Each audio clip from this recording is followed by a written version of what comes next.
Most people look up at the Milky Way and see something permanent. A beautiful collection of 400 billion stars that has been here forever and will be here forever. Our safe, stable home in the universe. But that's not the full story. Right now, multiple threats are bearing down on our galaxy. Some are already happening. One could arrive with absolutely zero warning and erase everything before we even knew it started. And the threat we have been told about for decades, the one that seemed certain, well, recent data is making scientists question if it will happen at all. These are the biggest threats to the entire Milky Way, and we are going to count them down, from terrifying to potentially galaxy-ending.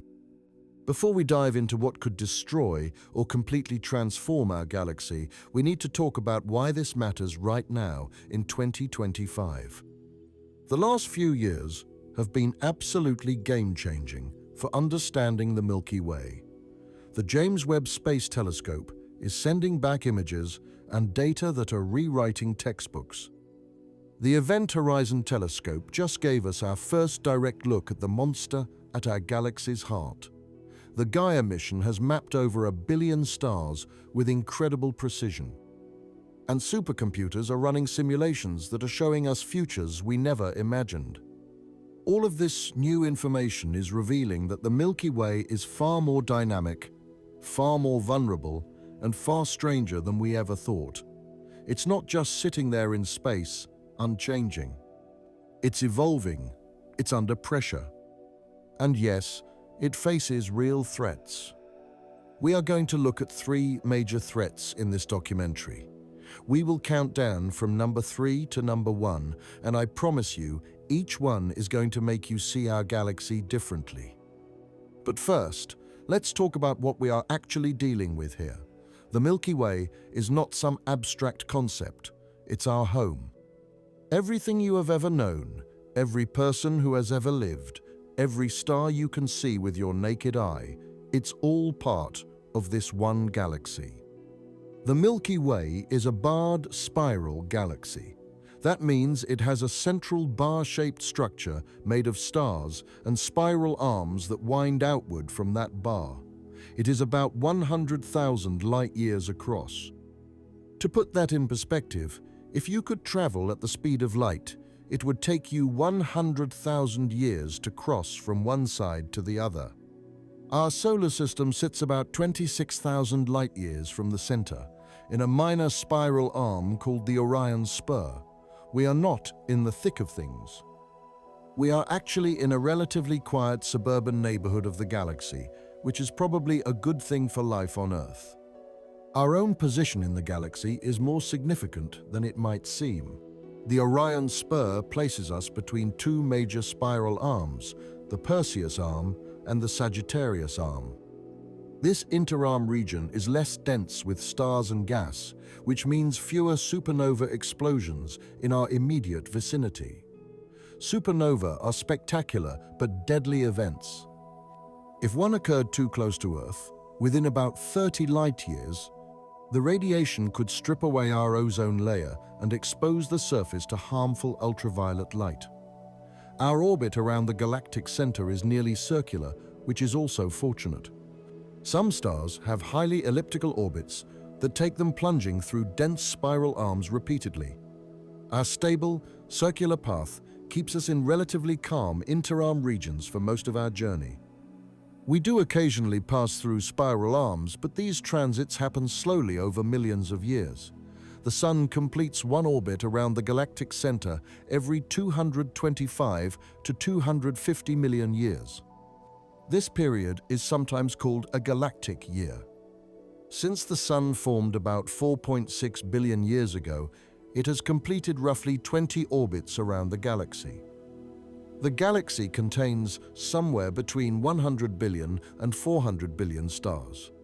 The exact number is hard to pin down because we cannot see all of them. Dust and gas block our view, especially when we try to look toward the galactic center or through the thick disk. Most of these stars are small, dim red dwarfs that burn their fuel slowly and will outlive our Sun by trillions of years. But there are also massive blue giants that burn hot and bright and die young in spectacular supernova explosions. And there are countless stars like our Sun, medium-sized yellow stars that can support planetary systems for billions of years. Around these stars orbit planets. Lots of planets. Recent discoveries have shown us that planets are not rare.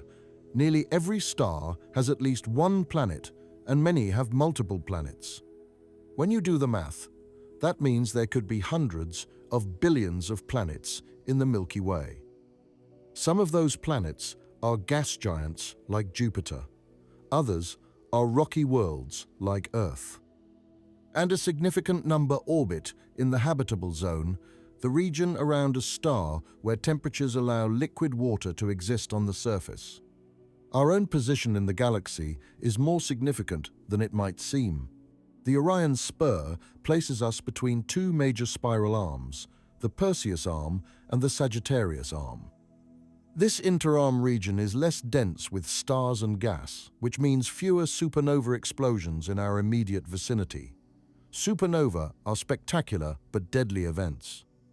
If one occurred too close to Earth, within about 30 light-years, the radiation could strip away our ozone layer and expose the surface to harmful ultraviolet light.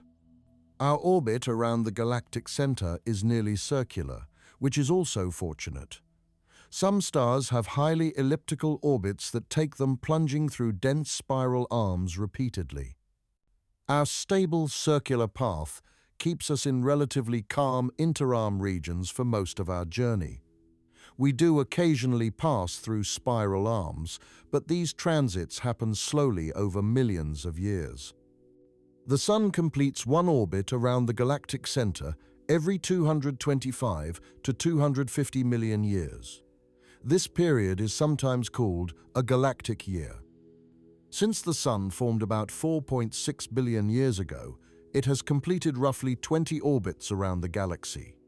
Liquid water is crucial for life as we know it, and the fact that there are potentially billions of habitable zone planets in our galaxy suggests that the building blocks for life are common, even if life itself might be rare. Between the stars exists something equally important. The interstellar medium, a tenuous mix of gas and dust that fills the space between stellar systems. This material is incredibly thin, often just 1 atom per cubic centimeter, far more empty than any vacuum we can create in laboratories on Earth. Yet despite its thinness, there is so much space between stars that it all adds up. The interstellar medium accounts for about 10 to 15% of the galaxy's visible matter. This is where new stars are born. When regions of the interstellar medium get dense enough, gravity begins pulling the gas together. The cloud collapses under its own weight, spinning faster as it contracts, heating up from the compression. Eventually, the core gets hot enough and dense enough that nuclear fusion ignites. A new star is born. The leftover material around that young star can clump together to form planets, moons, asteroids, and comets. This process has been happening for billions of years. Stars are born, they live for millions or billions of years depending on their mass, and then they die. Small stars fade away gently, cooling into white dwarfs. Massive stars explode as supernova, blasting their outer layers into space.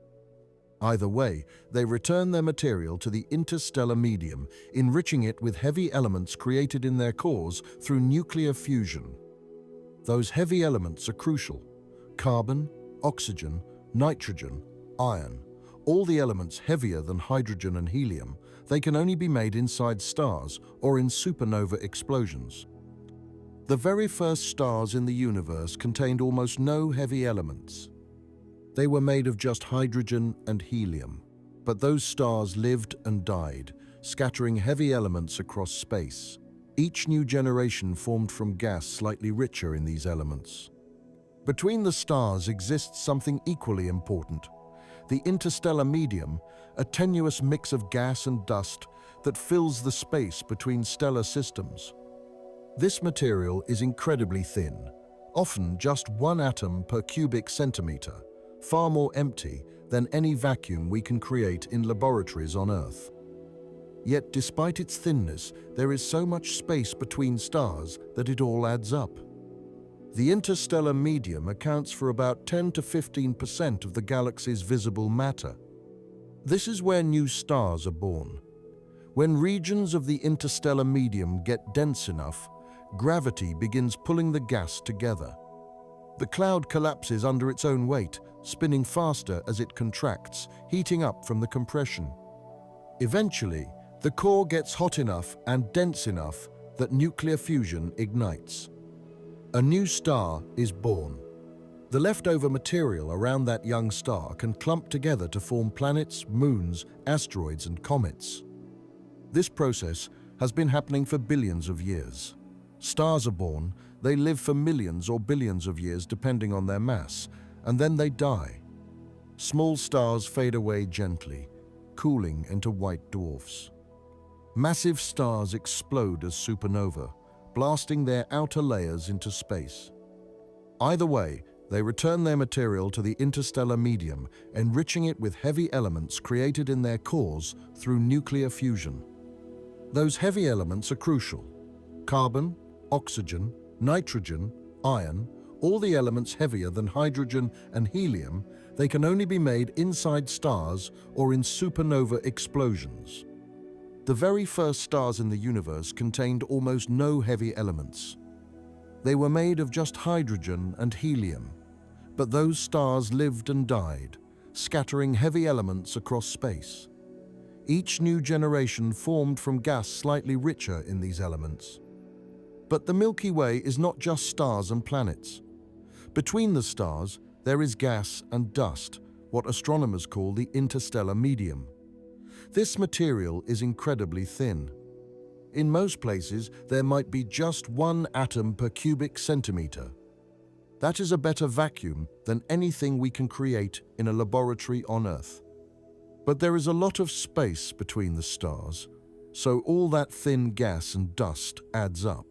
In total, the interstellar medium accounts for about 10 to 15% of the visible matter in the galaxy. And it is crucial because this is where new stars are born. When regions of the interstellar medium get dense enough, gravity starts to pull the gas together. The cloud collapses, heats up, and eventually ignites nuclear fusion. A new star is born. And the leftover material around that star can clump together to form planets. This process has been happening for billions of years.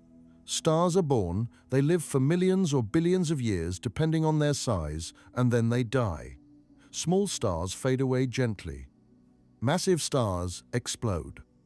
Either way, they return their material to the interstellar medium, enriching it with heavy elements that were created in their cores. Those heavy elements, things like carbon, oxygen, nitrogen, iron, they are crucial for planets and for life. The very first stars in the universe contained almost no heavy elements. They were made of just hydrogen and helium, the 2 lightest elements. But those stars lived and died, and their explosions scattered heavy elements across space. Each new generation of stars formed from material that was a little bit richer in heavy elements. Our Sun is at least a 3rd-generation star, possibly more. It formed from a cloud that already contained all the elements needed to make rocky planets and eventually life.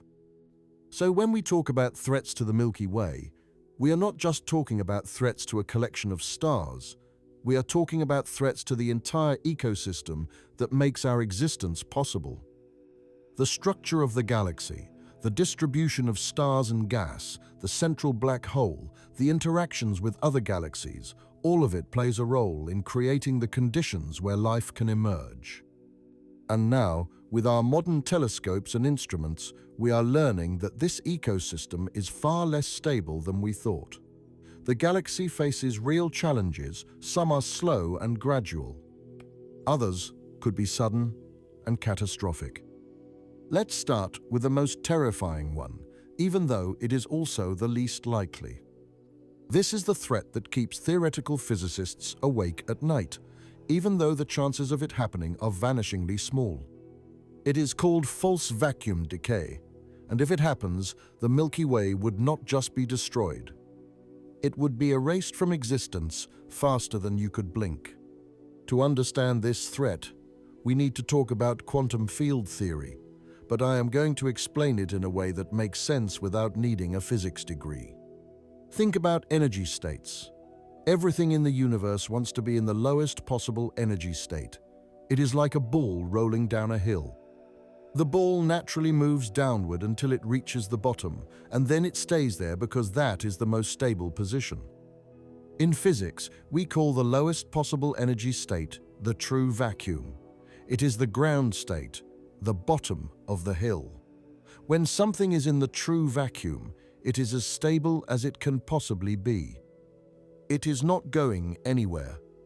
But here is where it gets interesting. Imagine that ball is not sitting at the very bottom of the hill. Instead, it is sitting in a small dip on the side of the hill. From the ball's perspective, it looks like it is in a stable position. It is not rolling anywhere, but technically there is a lower position further down the hill. That small dip is what physicists call a false vacuum. It looks stable, and it can stay stable for a very long time, but it is not the true lowest energy state. The ball could, in theory, escape that dip and roll down to the actual bottom of the hill. Now, apply this idea to the entire universe. The universe might be sitting in a false vacuum right now. All the forces of nature, all the particles, all the physical laws we observe, they might be based on a universe that is not in its true lowest energy state. To understand why this matters, we need to think about what vacuum actually means in physics. When most people hear the word vacuum, they think of empty space. A region with no air, no matter, nothing at all. But in quantum physics, vacuum is not empty. It is actually the lowest energy state of a quantum field. This is one of the strangest predictions of quantum mechanics. Even in completely empty space, with no particles and no matter, quantum fields are still there. They are always present, filling all of space. And these fields have energy, even in their ground state. You can think of these quantum fields like the surface of an ocean. Even on a calm day, the surface is not perfectly flat. There are always small ripples and waves. In quantum field theory, these ripples are particles. An electron is a ripple in the electron field. A photon is a ripple in the electromagnetic field, and so on. The vacuum is the state where the field has the lowest possible energy, but it is not zero energy. There is still something there, still activity at the quantum level. Particles can spontaneously appear and disappear in what are called quantum fluctuations. They borrow energy from the vacuum, exist for a tiny fraction of a second, and then vanish again. This has been experimentally verified. These quantum fluctuations create measurable effects, like the Casimir effect, where two metal plates placed very close together in a vacuum will be pushed together by the quantum fluctuations in the space around them. So the vacuum is not nothing. It is a quantum field in its lowest energy state. And the question is, are we sure that the vacuum we are in right now is the true lowest energy state? Or could there be an even lower state that we have not fallen into yet? This is where the false vacuum idea comes from. If our current vacuum is not the true ground state, then it is metastable. It looks stable. It can persist for an incredibly long time, but it is not absolutely stable. Under the right conditions, it could transition to the true vacuum. And that transition would change everything. Everything seems stable. Physics works the way we expect it to work. Atoms hold together, stars shine, galaxies rotate. But if the universe is in a false vacuum, there is a lower energy state out there, and we just have not fallen into it yet. So what would make us fall into the true vacuum? This is where quantum mechanics comes in. At the quantum level, particles can do weird things.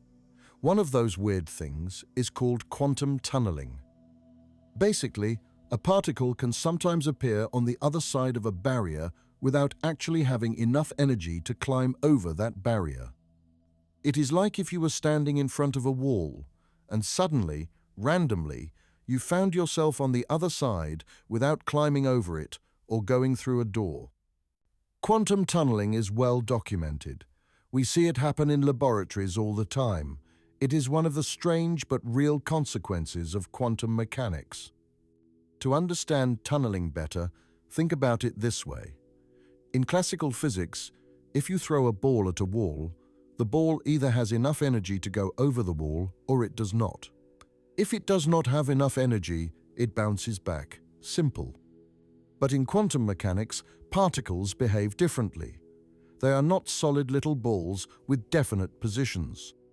They are described by wave functions, which give you the probability of finding the particle in a particular location. And here is the key thing.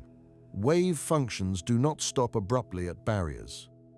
They decay exponentially, which means there is a small but non-zero probability that the particle could be found on the other side of the barrier, even if it did not have enough energy to classically go over it.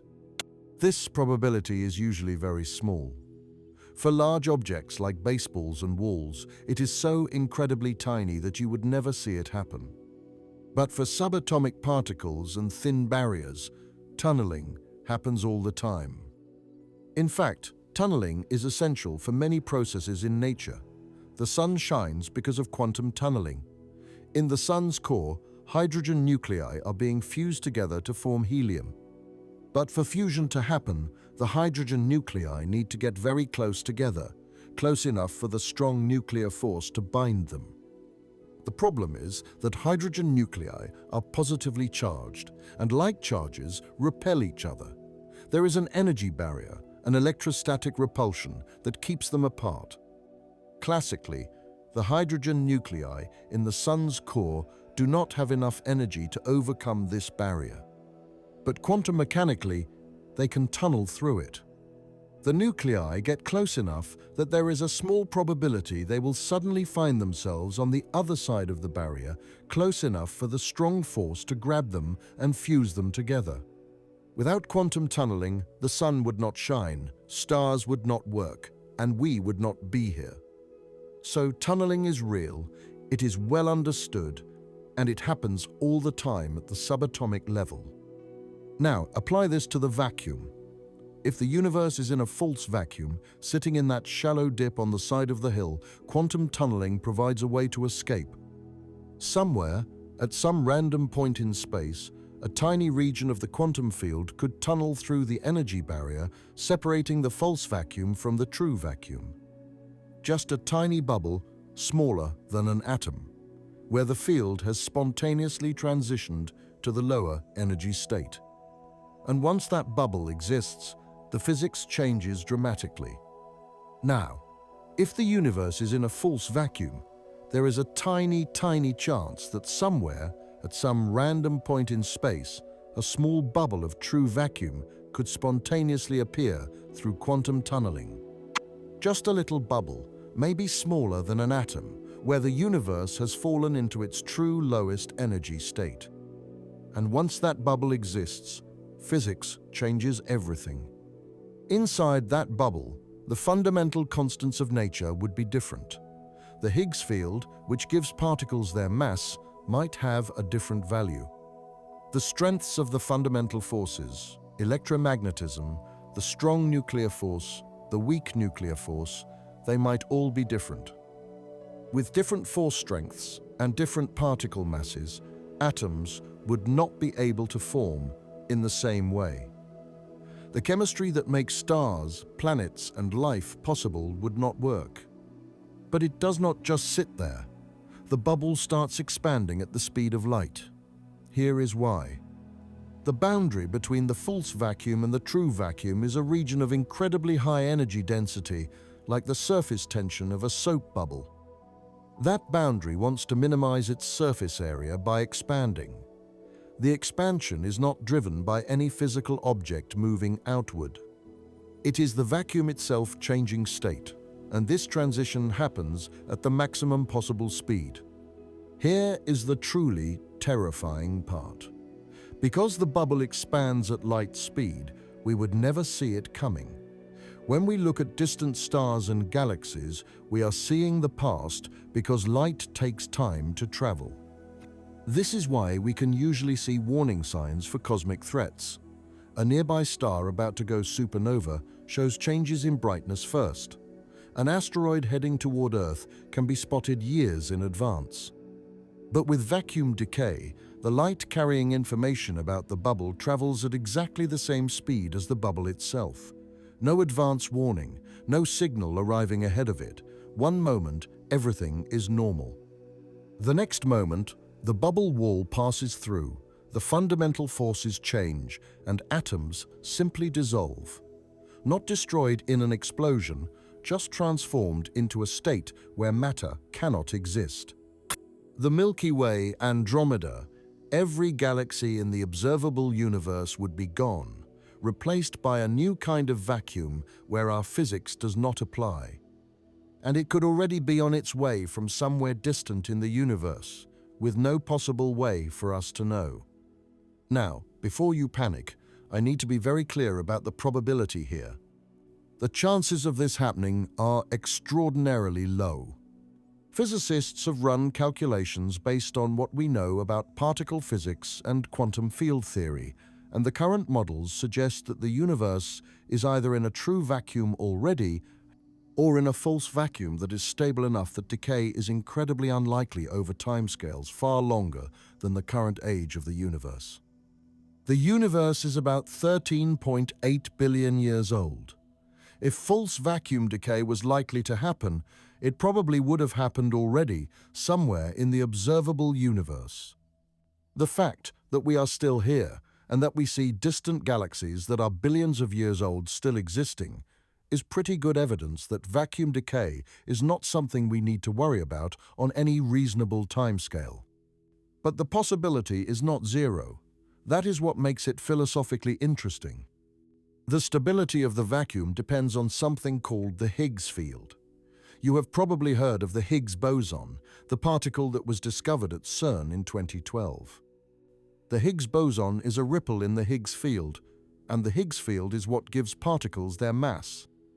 When physicists measured the mass of the Higgs boson, they found it was about 125 billion electron volts. That measurement, combined with the mass of another particle called the top quark, tells us about the stability of the Higgs field and therefore the stability of the vacuum. Based on the current measurements, the Higgs field appears to be in what physicists call a metastable state. It is not perfectly stable, but it is stable enough that decay is extremely unlikely over timescales much longer than the age of the universe. Think of it like this. The universe is like a house built on the slope of a volcano. The volcano has not erupted in millions of years. All the geological data suggests it will not erupt for millions more years. But technically, it could erupt tomorrow. You cannot put the probability at exactly zero. That is where we are with false vacuum decay. The house is comfortable. The odds are overwhelmingly in our favor. But the possibility exists, and if it happens, there is nothing anyone could do about it. Some physicists have even asked whether high-energy particle collisions could trigger vacuum decay. When the Large Hadron Collider was being built, there was some concern. Could we accidentally create a bubble of true vacuum and destroy the universe? The answer is no, and here is why. Cosmic rays are high-energy particles from space that slam into Earth's atmosphere all the time. Some of these cosmic rays have far more energy than anything the Large Hadron Collider can produce. They have been hitting Earth for billions of years. If high-energy collisions could trigger vacuum decay, it would have happened already. The fact that we are still here means we are safe. Cosmic rays have been running this experiment naturally for billions of years, and the universe has not collapsed yet. But the theoretical possibility remains. Somewhere in the universe, at some random point in space, a quantum fluctuation could create a bubble of true vacuum. That bubble would expand at the speed of light, and everything in its path would be annihilated. The Milky Way, Andromeda, every galaxy in our local group, every galaxy in the observable universe, all gone. Replaced by a new vacuum with different laws of physics where atoms might not even be able to form. It is the ultimate existential threat, not a physical object we could deflect or avoid, not an event we could see coming, just the fundamental instability of reality itself. But again, the probability is so low that most physicists do not lose sleep over it. It is theoretically possible, but practically irrelevant. So that is threat number 3. False vacuum decay, the bubble of death, the instant eraser, vanishingly unlikely, but truly unstoppable if it ever happens. Now let's move on to something that is not theoretical at all. Something that is happening right now, 26,000 light-years away, at the very heart of our galaxy. At the center of the Milky Way, there is a monster, a supermassive black hole with a mass of about 4 million times that of our Sun, compressed into a region smaller than the orbit of Mercury. We call it Sagittarius A star, pronounced Sagittarius A star, named after the constellation Sagittarius, where it appears in our sky. For most of human history, we had no idea it was there. We could not see the galactic center because thick clouds of dust and gas block visible light from reaching us.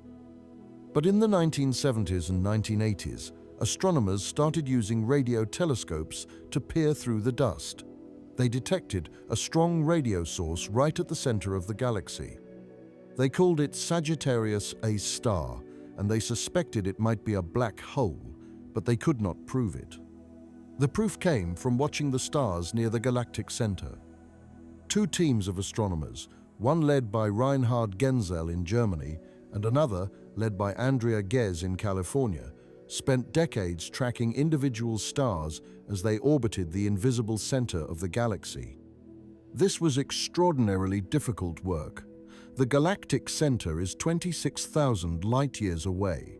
At that distance, even with the best telescopes, individual stars appear as tiny points of light. To track their motions, the astronomers had to take images year after year, precisely measuring each star's position to within a tiny fraction of an arcsecond. An arcsecond is 1/3600th of a degree. To give you perspective, the full moon in the sky is about half a degree across. An arcsecond is 1/1800th the width of the moon. The precision required to track stars at the galactic center is like being able to spot a tennis ball on the moon. And the astronomers did not just need to measure positions, they needed to track how those positions changed over time to determine the star's orbits. This required decades of patient observation. But the results were spectacular.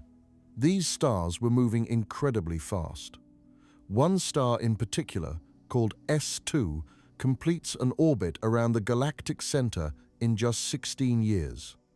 That might sound like a long time, but remember, the Sun takes 225 million years to orbit the galactic center. S2 is orbiting more than 14 million times faster. At its closest approach to the central object, S2 is moving at about 5,000 kilometers per second. That is almost 2% of the speed of light. At that speed, you could travel from Earth to the Moon in less than 80 seconds.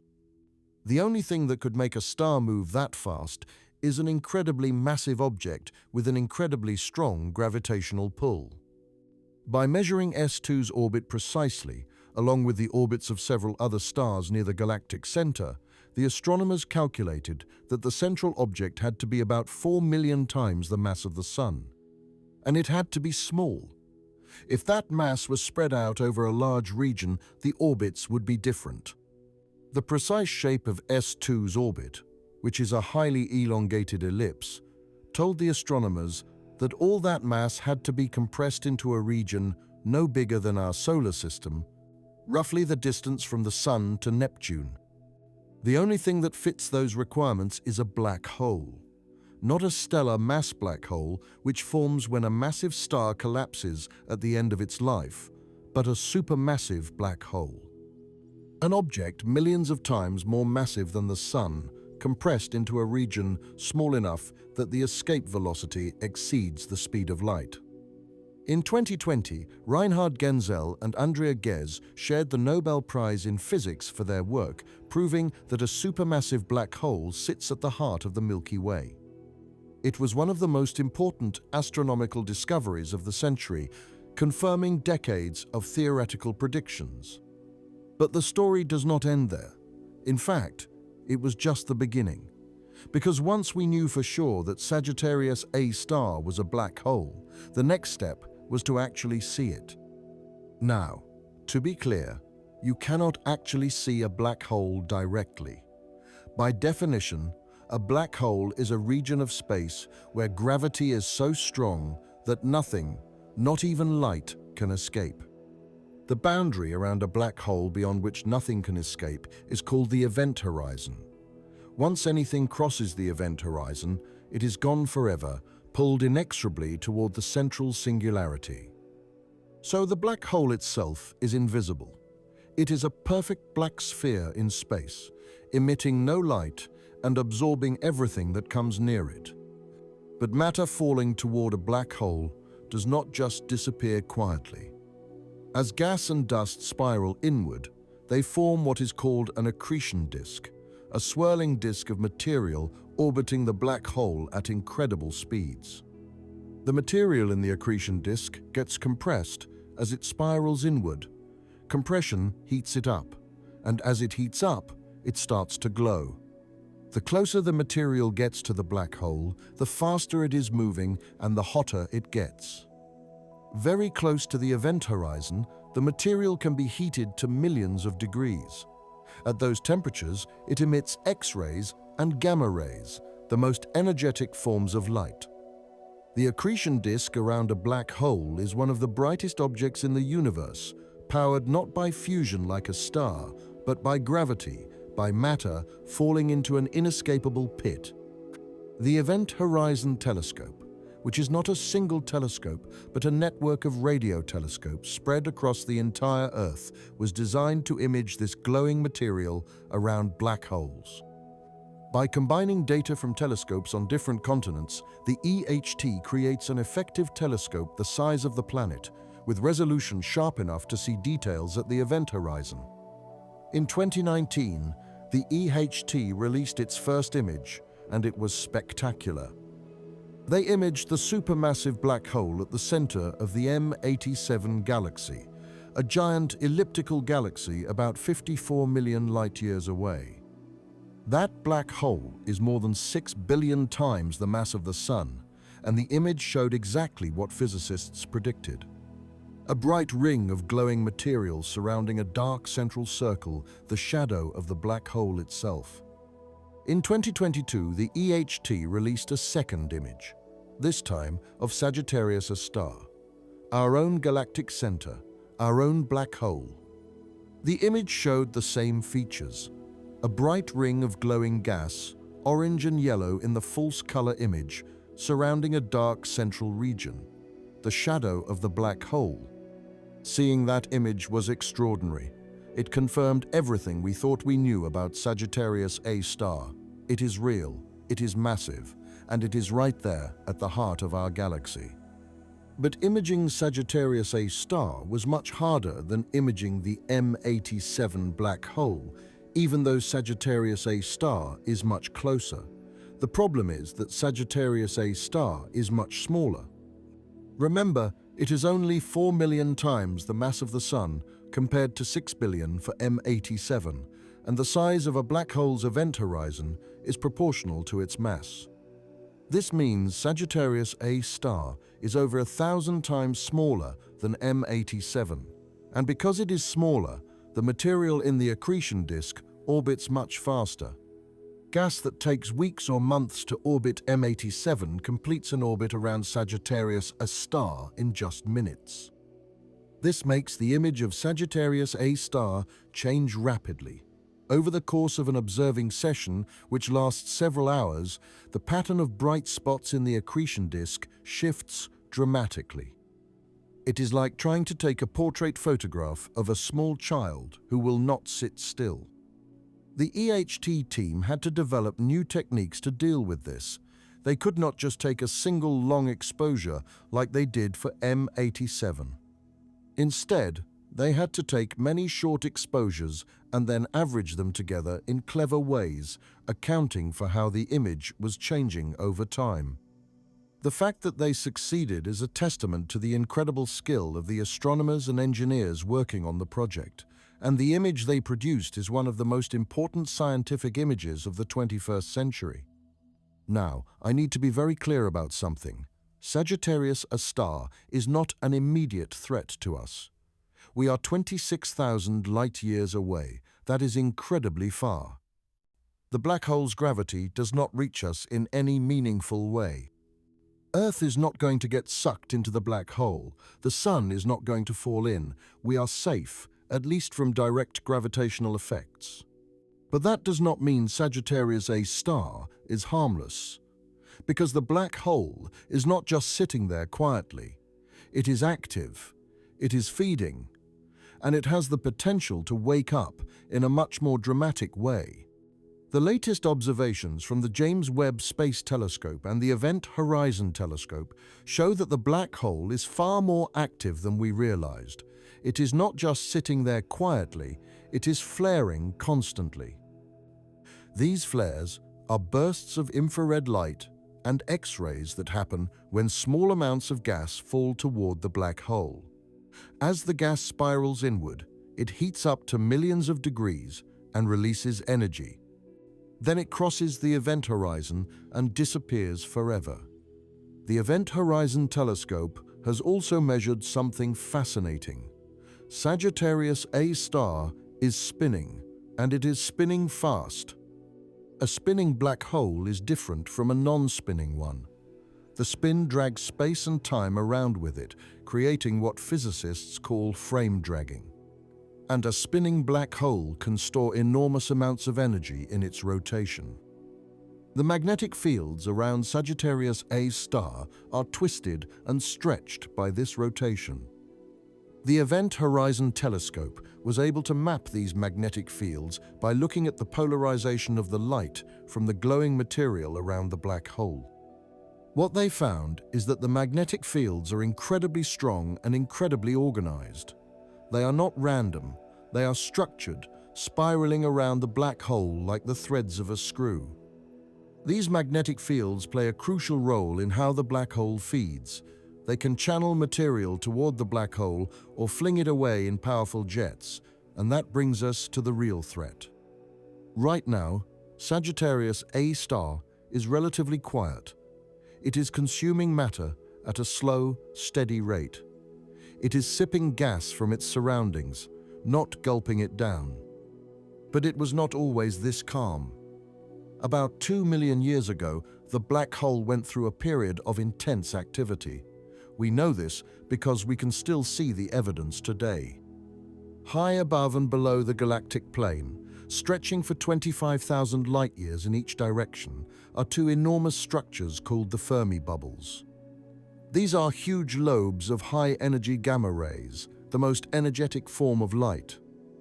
The Fermi Gamma Ray Space Telescope discovered these bubbles in 2010, and they are extraordinary. Each bubble is about 25,000 light-years tall and 15,000 light-years wide. They are so large that they extend well beyond the visible disk of the galaxy. The only explanation that makes sense is that these bubbles were created by a massive energy release from the galactic center about 2 million years ago. Either Sagittarius A star went through a period of intense feeding, consuming a large gas cloud, or a star wandered too close and was torn apart by tidal forces. When that happened, the black hole did not just pull matter in. it also blasted energy outward in powerful jets. These jets shot out perpendicular to the galactic disk, inflating these enormous bubbles of hot gas and high-energy particles. 2 million years later, those bubbles are still glowing. They are still hot. They are still expanding slowly. They are the scars of an ancient outburst. And here is the thing. This could happen again. If another large gas cloud drifts too close to Sagittarius A star, or if another star wanders into the danger zone, the black hole could wake up. It could transition from its current quiet state into what astronomers call an active galactic nucleus. When that happens, Sagittarius A star would become a quasar. It would start shining brighter than all the stars in the galaxy combined, powered by matter spiraling inward at near light speed and heating up to tens of millions of degrees. A quasar at the center of the Milky Way would be spectacular and terrifying. The galactic core would blaze with light across the entire electromagnetic spectrum. Jets of radiation and charged particles would shoot out along the black hole's rotation axis, potentially extending for thousands of light years. And if we happen to be anywhere near those jets, it would be catastrophic. Gamma rays and X-rays would flood the inner regions of the galaxy. Any planets in the path of those jets would be bathed in deadly radiation. Atmospheres would be stripped away. The surface of any world in the direct line of fire would be sterilized. Now we are probably safe. We are far from the galactic center, and the jets would likely be directed perpendicular to the galactic disk, shooting up and down rather than outward through the spiral arms where we live. But even if we are not in the direct path of the jets, a quasar outburst would change the galaxy in profound ways. The radiation pressure from the quasar could blow gas out of the central regions of the galaxy. This would shut down star formation near the core. No new stars would be born in the inner galaxy because all the gas, the raw material needed to make stars, would be blasted away. The energy from the quasar could also heat up the entire galactic disk, changing its structure and potentially triggering or suppressing star formation in different regions. And the black hole itself would grow. Every bit of matter that falls past the event horizon adds to the black hole's mass. Over millions of years of sustained feeding, Sagittarius A star could double or triple in size. Some of the most massive black holes in the universe, the ones that are billions of times the mass of the Sun, probably grew through exactly this kind of sustained feeding. They transitioned into quasars and stayed in that state for millions or even hundreds of millions of years, gorging on gas and growing larger and larger. Our black hole is currently on the small side for a supermassive black hole. The monster at the center of the M87 galaxy, the one that the Event Horizon Telescope imaged in 2019, is over 6 billion times the mass of the Sun. More than 1,000 times more massive than Sagittarius A star. Why are some black holes so much bigger? We do not fully understand. It probably depends on how much gas was available in the early universe, how many galaxy mergers occurred, and how long the black hole has been feeding. But the fact remains, Sagittarius A star has the potential to grow much, much larger than it currently is, and as it grows, its influence on the galaxy would increase. The region immediately around Sagittarius A star is already one of the most extreme environments in the galaxy. Stars there are packed together millions of times more densely than in our neighborhood. They orbit the black hole at incredible speeds. S2, the star I mentioned earlier, has been tracked for over 25 years now. Astronomers have watched it complete more than one full orbit. And during its closest approach to the black hole, something interesting happens. Time slows down for S2. This is a prediction of Einstein's theory of relativity. The closer you get to a massive object, the slower time runs relative to an observer far away. And when S2 swings close to Sagittarius A star, it experiences measurable time dilation. Astronomers were able to detect this by measuring the wavelength of light from S2. As the star dove toward the black hole, the light was redshifted, stretched to longer wavelengths, exactly as Einstein predicted. It was a beautiful confirmation of general relativity, tested in one of the most extreme environments in our galaxy. But not all stars are as lucky as S2. Some stars get too close and are torn apart. When a star wanders within a certain distance of a black hole, the difference in gravitational pull between the near side of the star and the far side becomes so large that it overcomes the forces holding the star together. The star gets stretched like taffy in a process called spaghettification. Eventually, the star is torn apart completely. Its material forms a long stream that wraps around the black hole. As this material falls inward, it heats up and releases a huge burst of energy in what is called a tidal disruption event. Astronomers have observed tidal disruption events in other galaxies, and they are spectacular. The dying star briefly outshines everything else in the galaxy's core. The burst of light can last for weeks or months as the stellar material spirals inward and is consumed. If a tidal disruption event happened at Sagittarius A star, we would see it. The galactic center would suddenly brighten dramatically across multiple wavelengths. It would be an amazing event to witness. And the chances of it happening are not that low. The galactic center is crowded with stars. Tidal disruptions probably happen every 10,000 to 100,000 years. On human timescales, that is rare. But on cosmic timescales, it is fairly common. We could witness one in our lifetimes.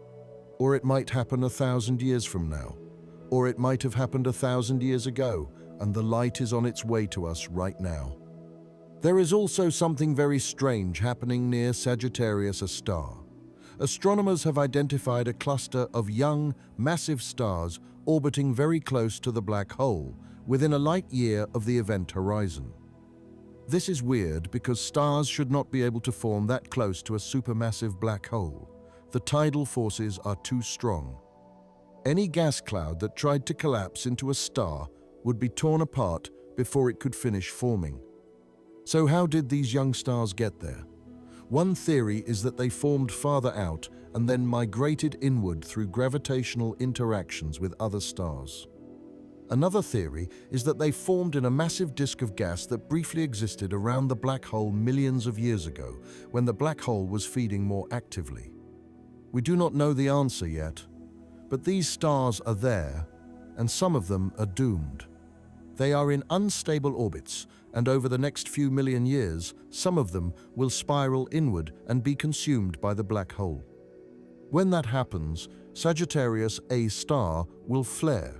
It will brighten, it will feed, and the galaxy will change, even if just slightly. This is the nature of the threat. Sagittarius A star is not a bomb waiting to go off.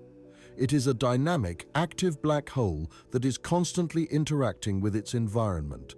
It flares, it feeds, and occasionally it erupts. The latest data from the James Webb Space Telescope and the Event Horizon Telescope shows that we are living with an active monster at the heart of our galaxy. It is not sleeping, it is not dormant. It is just resting between meals. And when it wakes up, when it transitions into a full quasar state, the Milky Way will change. The inner regions might be sterilized. Star formation might shut down. The structure of the galaxy might be altered.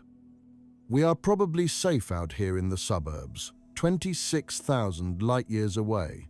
But the threat is real, it is ongoing, and it could manifest at any time. So that is threat number 2, Sagittarius, a star. The monster at the heart of the Milky Way, not sleeping, just waiting. Now let's talk about the number 1 threat, the one we have been told about for decades, the one that seemed absolutely certain, the Andromeda collision. Except, it turns out, it might not happen the way we thought. For as long as I can remember, Astronomers have been telling us the same story. In about 4 to 5 billion years, the Andromeda Galaxy is going to collide with the Milky Way.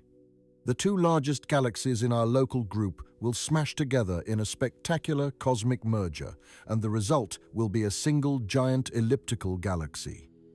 This has been presented as a certainty. The evidence seemed rock solid. Andromeda is moving toward us at about 110 kilometers per second. That is about 250,000 miles per hour.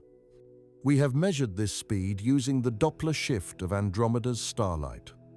When an object is moving toward you, the light it emits gets compressed to shorter wavelengths, shifted toward the blue end of the spectrum. Andromeda is blue shifted. It is coming toward us. And at that speed, simple math tells you it will reach us in about 4 billion years.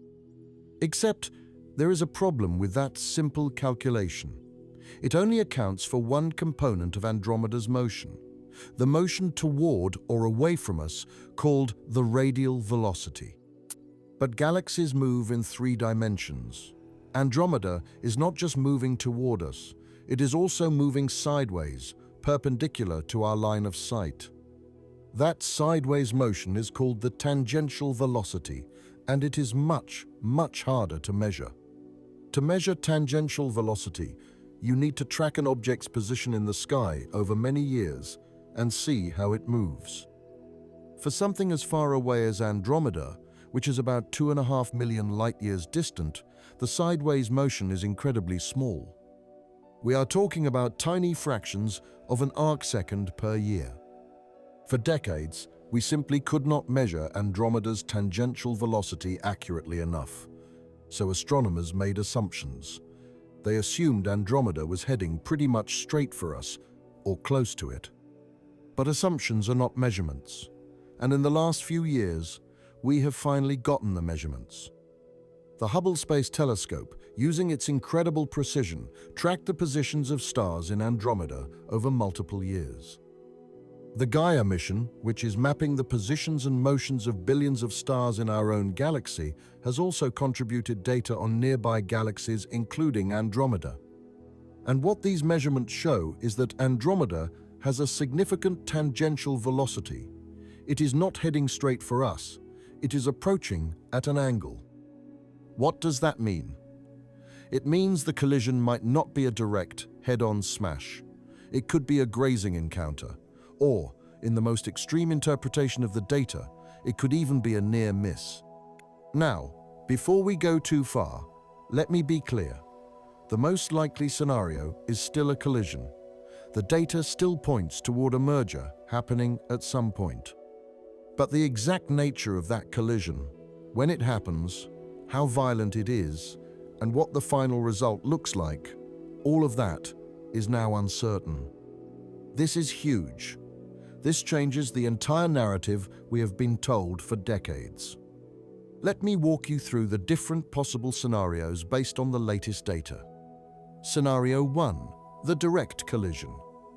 This is still the most probable outcome, but it is no longer a certainty. In this scenario, Andromeda and the Milky Way approach each other on a nearly head-on trajectory. As they get closer, their gravitational fields start interacting. Even when the galaxies are still millions of light-years apart, they can feel each other's gravity. Tidal forces start to distort both galaxies. Stars on the outer edges of each galaxy get pulled toward the other galaxy. Long streams of stars begin to form, stretching between the two spirals like cosmic bridges. The first pass through is spectacular. The two galaxies interpenetrate. Their disks pass through each other. Now, here is something important. When galaxies collide, individual stars almost never actually hit each other. Space is vast, and stars are tiny. Think of it like this. If the sun were the size of a grain of sand, the nearest star would be about 4 miles away. Even when two galaxies merge, there is so much empty space that the stars just pass by each other. But the gas clouds are a different story. When giant molecular clouds from two galaxies collide at hundreds of kilometers per second, they slam together. The collision compresses the gas, heats it up, and triggers massive bursts of star formation. During a galactic collision, the rate of star formation can increase by a factor of 10 or even 100. Millions of new stars are born in a relatively short period of time. The colliding galaxies light up with brilliant blue light from all these hot, young stars. After the first pass, the galaxies do not just merge immediately. They separate, but they are now gravitationally bound. Over the next few 100 million years, they swing back toward each other and collide again and again. Each collision strips away more energy from their orbits, bringing them closer together. Meanwhile, the two central black holes begin their own dance. Sagittarius A star, our 4 million solar mass black hole, and Andromeda's central black hole, which is about 50 million solar masses, start spiraling toward each other. This is a slow process. Black holes do not just crash together, they orbit each other, gradually losing energy by emitting gravitational waves. As they get closer, the orbit speeds up and the gravitational waves get stronger. Eventually, after millions of years, the two black holes merge in a spectacular event that releases more energy than all the stars in both galaxies combined. The merger produces a burst of gravitational waves that would be detectable by any civilization with the right instruments anywhere in the universe. The final merged black hole would be about 54 million times the mass of the Sun, and it would settle into the center of the new merged galaxy. That merged galaxy would be a giant elliptical. The beautiful spiral structures of both the Milky Way and Andromeda would be gone, dissolved by the chaos of the collision. Stars would be distributed in a roughly spherical or football-shaped pattern with no remaining spiral arms. Astronomers have nicknamed this merged galaxy Milkomeda. It is a playful name, but it represents a profound transformation. The Milky Way as we know it would no longer exist. This is the classic scenario, the one we have been told about for decades, and it is still possible, but it is not certain.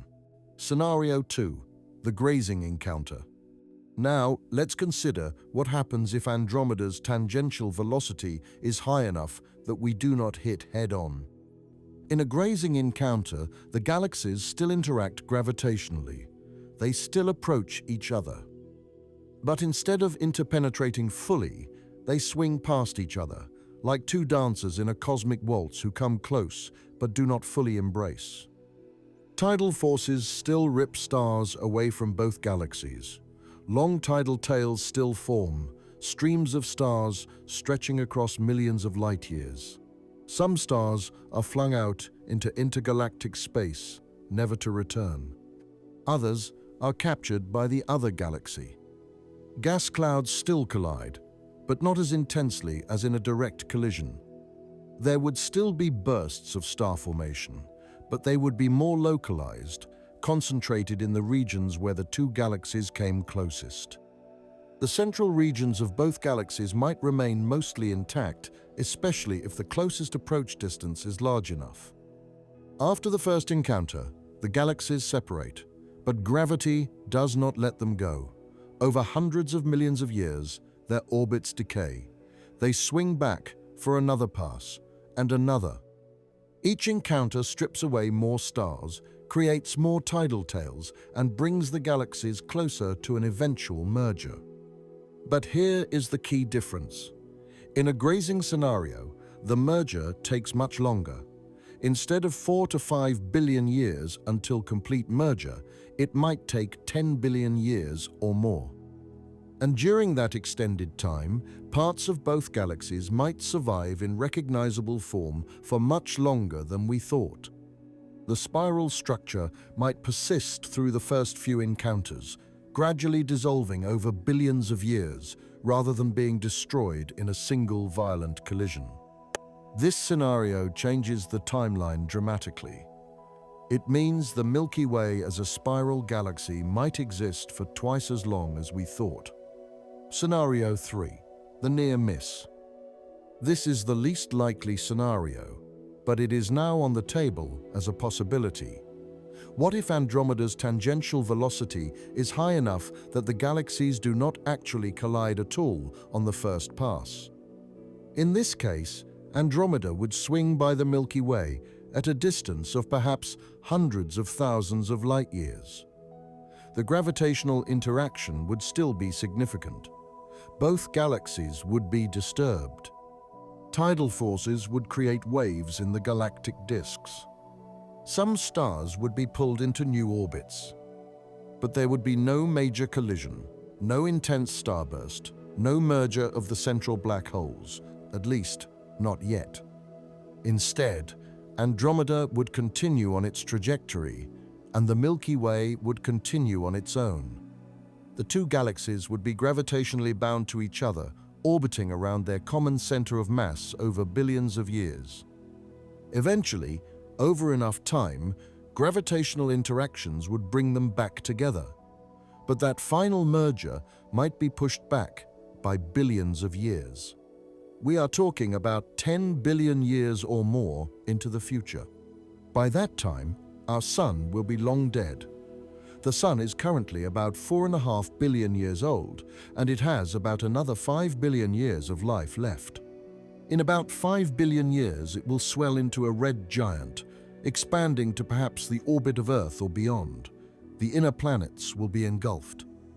Earth will either be vaporized or left as a charred, lifeless rock orbiting a bloated, dying star.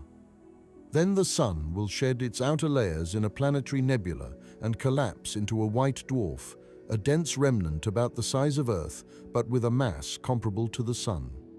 So, in the near-miss scenario, the Milky Way as we know it might actually outlive our entire solar system. The Sun will die before the galaxy merges with Andromeda. What does this mean? The uncertainty in Andromeda's trajectory is a reminder of how much we still do not know. Measuring the precise motion of an object 2.5 million light-years away is incredibly difficult. The Gaia mission is helping. By tracking the positions of billions of stars over multiple years, we are building a three-dimensional map of motion in our cosmic neighborhood.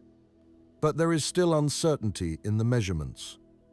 And that uncertainty matters because it changes the entire timeline for the Milky Way's future. Will we merge with Andromeda in 4 billion years, or 10 billion years, or even longer? Will the merger be violent and fast, or slow and gradual? Will the Milky Way's spiral structure be destroyed quickly, or will it persist for billions of years longer than we thought?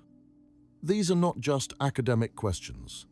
They affect how we think about the long-term future of our galaxy.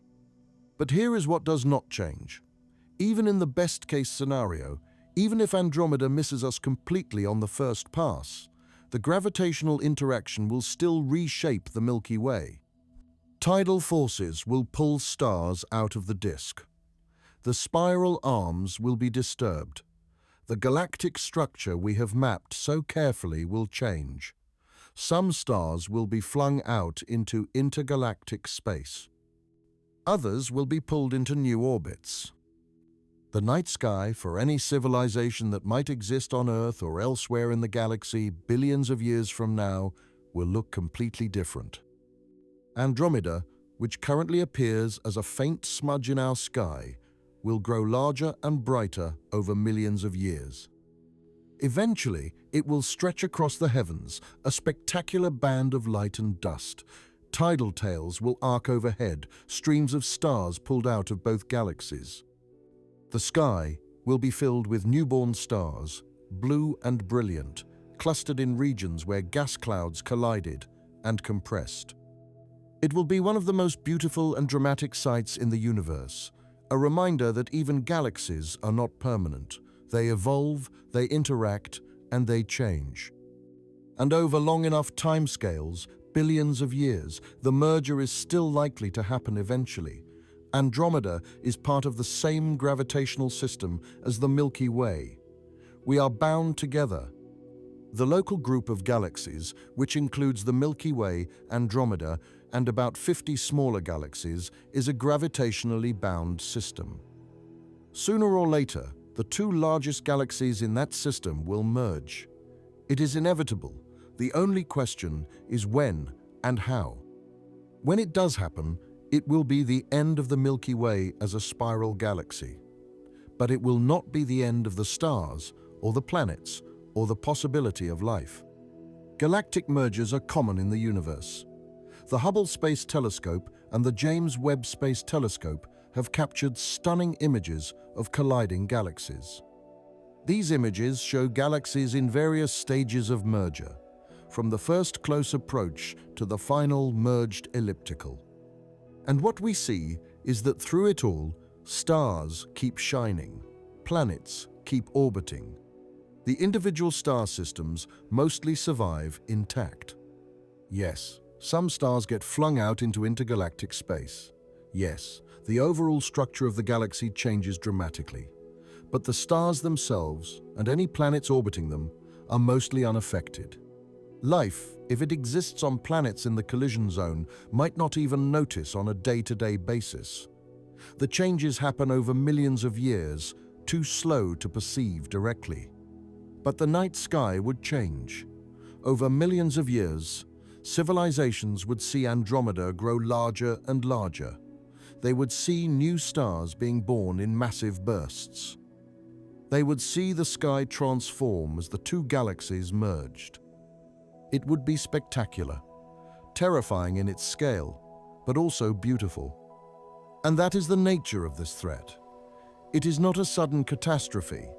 It is a slow, inexorable transformation. The Milky Way will not be destroyed. It will be transformed into something new. So we have looked at three threats to the Milky Way. False vacuum decay, which is theoretically possible, but so unlikely we can ignore it. Sagittarius A star, which is active right now and could transition into a quasar at any time. And the Andromeda collision, which is definitely happening but might not happen the way we thought. What ties all of these together is a simple realization. The Milky Way is not static. It is not a fixed structure sitting in space, unchanging for eternity. It is a dynamic, evolving system that has changed dramatically over its 13 billion-year history and will continue to change in the future. For most of human history, we thought the universe was unchanging. The stars were fixed points of light. The constellations looked the same generation after generation. The Milky Way was a permanent feature of the night sky. But that is only because human lifetimes are so short. On cosmic timescales, everything is in motion. Stars are born and die. Galaxies collide and merge. Even the universe itself is expanding, carrying galaxies away from each other at ever-increasing speeds. The Milky Way is about 13 billion years old. It formed from a cloud of gas in the early universe, about 800 million years after the Big Bang. That primordial cloud collapsed under its own gravity, spinning faster as it contracted, eventually forming a rotating disk. The first stars in the Milky Way were very different from the stars we see today. They were made almost entirely of hydrogen and helium, the only elements that existed in significant quantities in the early universe. These first-generation stars, called population 3 stars, were probably very massive and very short-lived. When these massive stars died in supernova explosions, they scattered heavy elements across space. Carbon, oxygen, nitrogen, iron, all the elements created in stellar cores through nuclear fusion were released into the interstellar medium. The next generation of stars formed from gas that was enriched with these heavy elements.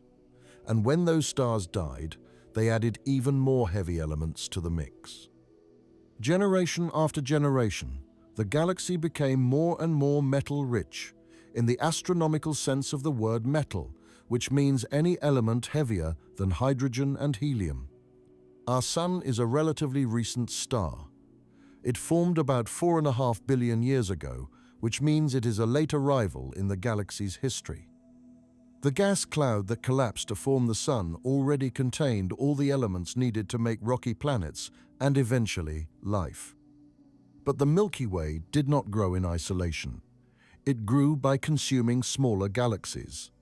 This process, called galactic cannibalism, has been going on for billions of years and continues today. The Sagittarius dwarf elliptical galaxy is being torn apart right now. This small galaxy, which contains a few tens of millions of stars, has passed through the Milky Way's disk multiple times.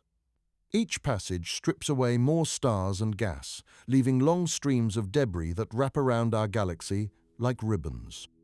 Astronomers have mapped these streams using data from the Gaia mission. They can see the scattered remnants of the Sagittarius dwarf galaxy stretched across the sky. In a few billion years, those stars will be completely integrated into the Milky Way, and the Sagittarius dwarf will cease to exist as a separate entity. The Large and Small Magellanic Clouds, two small irregular galaxies visible to the naked eye from the southern hemisphere, face the same fate. They orbit the Milky Way at a distance of about 160,000 light-years, and they are slowly spiraling inward. Recent studies using data from the Hubble Space Telescope and Gaia suggest that the Magellanic Clouds might merge with each other first, and then the merged system will eventually collide with the Milky Way. When that happens, probably in about 2 billion years, we will gain another few tens of billions of stars. This process of growth through mergers is how all large galaxies form. In the early universe, galaxies were much smaller. They grew by merging with other small galaxies, building up mass over billions of years. Computer simulations of galaxy formation show this process clearly. Start with a distribution of dark matter in the early universe. That dark matter clumps together under its own gravity, forming what astronomers call dark matter halos. Normal matter, the hydrogen and helium gas, falls into these dark matter halos. The gas collapses, heats up, and begins forming stars. You get small galaxies, each one sitting in its own dark matter halo. These small galaxies are attracted to each other by gravity. Over time, they merge, forming larger galaxies, and those larger galaxies merge with other large galaxies, forming even larger ones. The Milky Way is the result of countless mergers over billions of years. We are not a pure, single entity. We are a composite, built from the remains of dozens or even hundreds of smaller galaxies that were consumed over cosmic time. Some of the stars in our night sky might have formed in galaxies that no longer exist.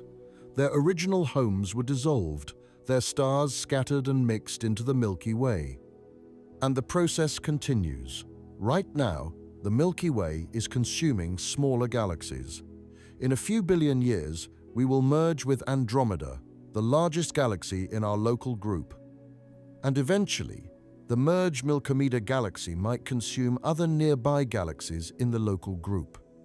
This is the natural life cycle of galaxies. They grow through mergers, they evolve, they change. And understanding this helps us understand the threats the Milky Way faces, because these threats are not external catastrophes being imposed on an otherwise stable system. They are part of the natural evolution of the galaxy. The activity at the galactic center, Sagittarius A's star flaring and occasionally erupting, that is part of how supermassive black holes grow and how they shape their host galaxies. The Andromeda collision, that is part of how galaxies grow and evolve, through mergers that reshape their structure and trigger new generations of star formation. Even false vacuum decay, if it were to happen, would just be the universe transitioning to a lower energy state. A natural process, even if it would be catastrophic for us. This raises an interesting question. Where does life fit into all of this?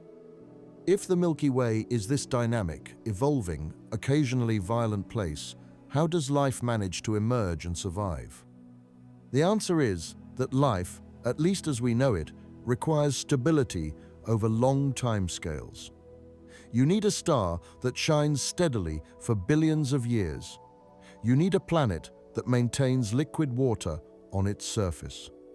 You need an environment that is not constantly being sterilized by nearby supernova explosions or radiation from an active galactic nucleus. This is where the concept of the galactic habitable zone comes in. Not all parts of the Milky Way are equally hospitable to life. The galactic center is too violent. Supernova explosions are frequent. The density of stars is so high that close encounters between stellar systems are common, and the central black hole, when it is actively feeding, can flood the region with deadly radiation. On the other hand, the outer regions of the galaxy are too sparse. There are fewer heavy elements, which means fewer rocky planets. Star formation is slower. The environment is less rich in the chemical diversity needed for complex life. The galactic habitable zone is a ring-shaped region between these two extremes. It is located roughly between 13,000 and 33,000 light-years from the galactic center. Our solar system, at 26,000 light-years from the center, sits right in the middle of this zone. Here, conditions are just right. There are enough heavy elements to form rocky planets and support complex chemistry. But the environment is not so violent that life gets repeatedly sterilized. Star formation is steady but not overwhelming. Supernova explosions happen, but not so frequently that they are a constant threat. And we are far enough from the galactic center that even if Sagittarius A star becomes a quasar, we would probably be safe. This might not be a coincidence. If life requires these specific conditions, then life will naturally tend to emerge in the regions where those conditions exist. But even in the galactic habitable zone, there are challenges. The Milky Way is not a perfectly calm, stable place. The galaxy undergoes cycles of activity. Star formation rates rise and fall over tens of millions of years. The spiral arms compress gas clouds as they rotate, triggering bursts of star formation. The Sun's orbit around the galaxy takes about 225 million years. During that time, we pass through different environments. Sometimes we are in the interarm regions, the relatively quiet zones between spiral arms. Other times we pass through the spiral arms themselves, where star formation is more active and the density of gas and stars is higher. Some researchers have even proposed that the Sun's passage through spiral arms might affect life on Earth. When we pass through a spiral arm, we are exposed to more cosmic rays, more supernova explosions, and more gravitational disturbances. This could potentially trigger ice ages or extinction events. The evidence for this is not conclusive, but it is an interesting idea. It suggests that even out here in the galactic habitable zone, the galaxy's structure and evolution can influence conditions on Earth. And then there is the question of other civilizations. If the Milky Way is this dynamic and occasionally violent place, where is everyone? This is the Fermi paradox, named after physicist Enrico Fermi, who famously asked during a lunch conversation in 1950, "Where is everybody?" The question seems simple, but it has profound implications. The galaxy is old, about 13 billion years.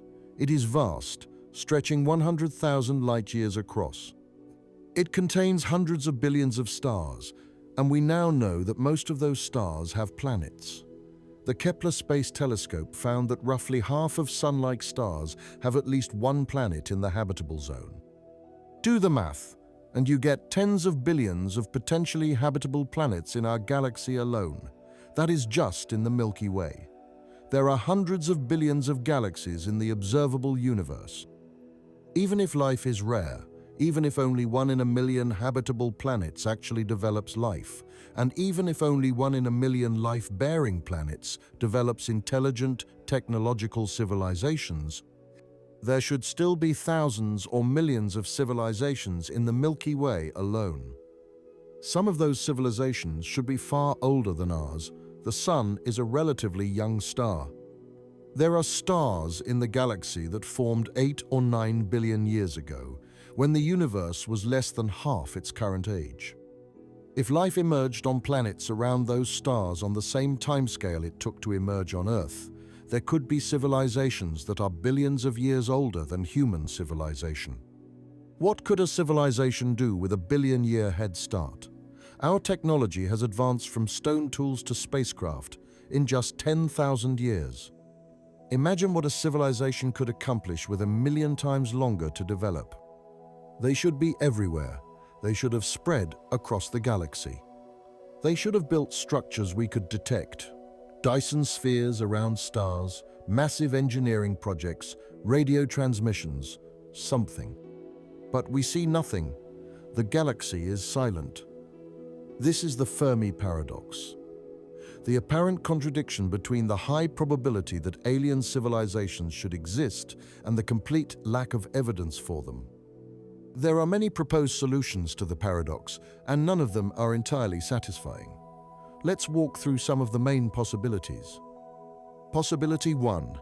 Life is rare. Maybe life is much rarer than we think. Maybe the jump from chemistry to biology, from non-living molecules to living, self-replicating organisms, is incredibly difficult. Maybe it requires such a precise set of conditions that it almost never happens. This is sometimes called the rare Earth hypothesis. The idea is that while planets might be common, planets that can actually support complex life are extraordinarily rare. You need a planet with the right mass. Too small, and it cannot hold an atmosphere. Too large, and it might be a gas giant or have surface gravity so strong that complex chemistry cannot develop. You need the planet to be in the habitable zone, not too close to the star where water boils away, not too far where it freezes solid. You need a star that is stable and long-lived. Very massive stars burn out too quickly. Very small stars can have violent flares that would sterilize nearby planets. You need the planet to have a strong magnetic field to protect against cosmic rays and stellar wind. Earth's magnetic field is created by the churning molten iron in its core. Not all rocky planets have this. You need plate tectonics to cycle carbon and regulate the climate over geological timescales. Earth's plate tectonics might be partly due to our large moon, which creates tidal forces in Earth's mantle. And speaking of the moon, you might need a large satellite to stabilize the planet's rotational axis. Without the moon, Earth's axis would wobble chaotically, leading to extreme climate swings that might prevent complex life from developing. You need the planet to be in the right part of the galaxy. Too close to the center, and you get sterilized by radiation. Too far out, and there are not enough heavy elements to form rocky planets. You need a giant planet like Jupiter in the outer system to act as a vacuum cleaner, sweeping up comets and asteroids that might otherwise impact the inner planets too frequently. When you add up all these requirements, maybe habitable planets are not as common as we think. Maybe Earth really is special, a perfect storm of favorable conditions that almost never occurs. If that is the case, then life might be incredibly rare. There might be only a handful of life-bearing planets in the entire galaxy, or even fewer. But this does not fully solve the Fermi paradox.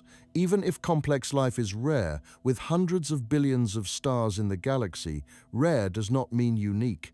There should still be others out there, somewhere. Possibility 2. Intelligence is rare. Maybe life is common, but intelligence is rare. Maybe the leap from simple, single-celled organisms to complex, intelligent beings capable of building civilizations is extraordinarily unlikely.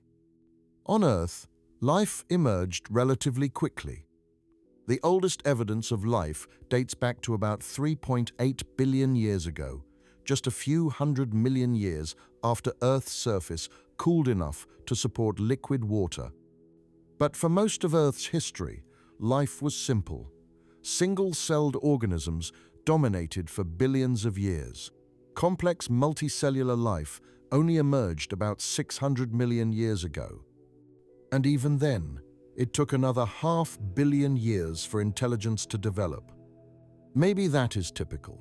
Maybe most planets that develop life stay at the microbial stage forever. Maybe the jump to complex multicellular life requires a series of unlikely evolutionary steps. On Earth, complex life required several key innovations. The evolution of eukaryotic cells, cells with a nucleus, happened about 2 billion years ago and might have been a fluke. Eukaryotic cells probably evolved when one cell engulfed another, and instead of digesting it, the two cells formed a symbiotic relationship. The engulfed cell became the mitochondria, the powerhouse of modern cells. This might have only happened once in Earth's entire history. Every eukaryotic cell on Earth, every plant, animal, fungus, comes from that one original merger. If that kind of event is extraordinarily rare, then most planets might be stuck with simple bacterial life forever. And even once you have complex life, intelligence might be rare. Evolution does not automatically lead to intelligence. For billions of years, complex life on Earth did fine without it. Intelligence is energetically expensive. Big brains require a lot of calories. They only evolve if there is a strong selective pressure for problem-solving abilities. On Earth, intelligence seems to have evolved multiple times independently. Dolphins, elephants, primates, even some birds like crows and parrots show sophisticated intelligence. But only one species, humans, developed the kind of abstract thinking and tool use that leads to technology and civilization. Maybe that is typical. Maybe most planets with complex life develop various forms of intelligence, but never quite make the leap to technological civilization. If intelligence is rare, then even if microbial life is common throughout the galaxy, technological civilizations might be incredibly sparse. There might be only a few per galaxy, or even fewer. Possibility 3. The Great Filter. This is one of the more disturbing solutions to the Fermi paradox. Maybe civilizations do develop regularly, but they do not last long. Maybe there is some barrier, some challenge that most civilizations fail to overcome. This barrier is called the Great Filter. The idea is that in the progression from non-living matter to spacefaring civilization, there is at least one step that is extraordinarily difficult. A filter that eliminates most attempts. The question is, where is the filter? Is it behind us or ahead of us? If the filter is behind us, if it was the jump from chemistry to life or from simple life to complex life, then we have already passed the hardest part. The galaxy might be full of simple life, but complex, intelligent civilizations are rare. We are special for having made it this far. That is actually the optimistic scenario. But if the filter is ahead of us, then we have a problem. Maybe civilizations regularly develop to about our level of technology, but then something happens that wipes most of them out. Nuclear war, environmental collapse, a pandemic, artificial intelligence that goes wrong, self-replication nanotechnology that gets out of control. Or maybe it is something we have not thought of yet, some existential risk that becomes apparent only when civilizations reach a certain level of technological development. If the Great Filter is ahead of us, then the silence of the galaxy is not just a mystery, it is a warning. It means that most civilizations do not survive long enough to spread to the stars.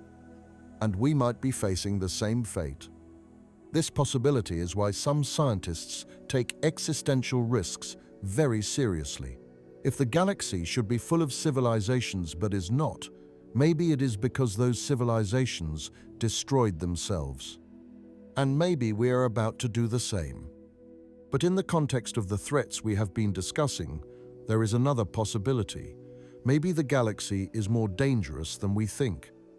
Maybe civilizations do arise, but they get wiped out by events we have not considered. A nearby supernova could sterilize a region of space tens or even hundreds of light-years across.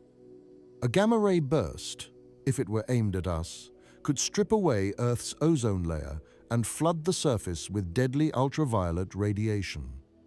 A quasar outburst from the galactic center, if the jets were oriented differently than we expect, could irradiate huge swaths of the inner galaxy. Or maybe civilizations just have bad luck.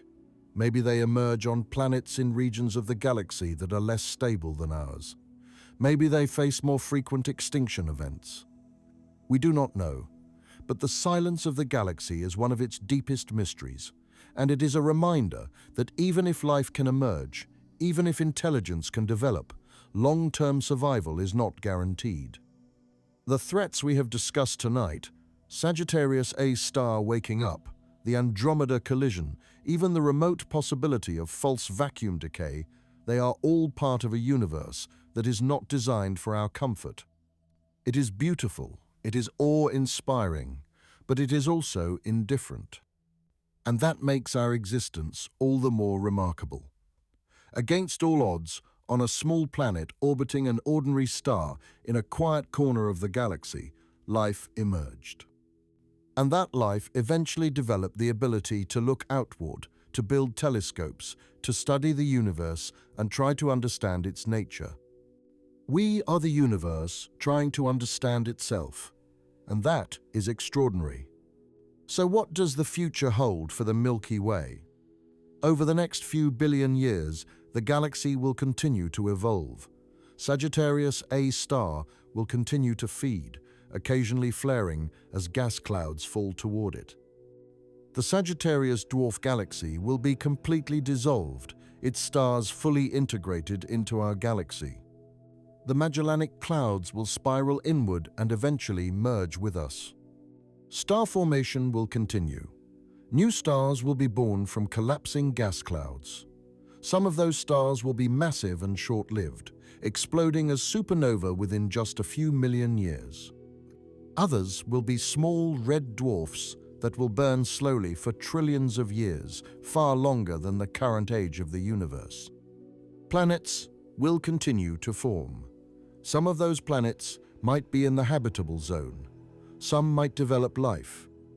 And maybe, just maybe, some of that life will develop intelligence and technology, and they will look up at their night sky and ask the same questions we are asking.